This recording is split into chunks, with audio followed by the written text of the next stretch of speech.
एक हादरवणारी अशी बातमी गोंदियातून कर्जमाफीसाठी मित्राची हत्या करून कट रचण्यात आलाय। स्वतःच्या मृत्यू झाल्याचं भासवण्यासाठी मृतदेहाला स्वतःचे कपडे घातले। स्वतःचे कपडे घालून मित्राचा मृतदेह रेल्वे रुळावर ठेवला।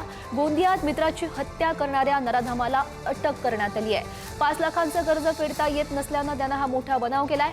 8 महिने मृत असल्याचं नाटक करणाऱ्या तरुणाला अटक झालेली आहे।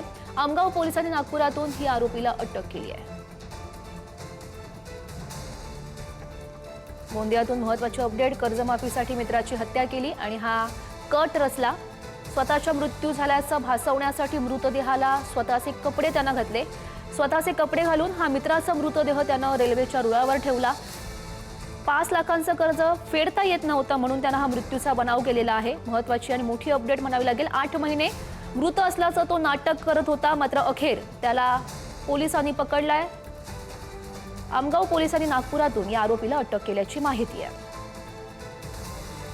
आणि याविषयी अधिकची माहिती जाणून घेऊयात। आमचे प्रतिनिधी आशिष जुनघरे आपल्या सोबत आहेत। आशिष,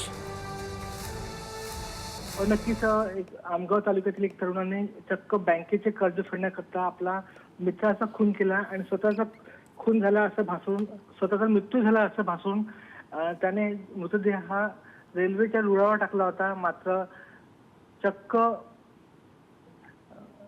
8 महिन्यानंतर हा मृतदेह त्या मित्राचा असला असं पोलिसांनी शोधून काढला आहे आणि मृतदेह जो आरोपी आहे याला पोलिसांनी अटक केलेला आहे।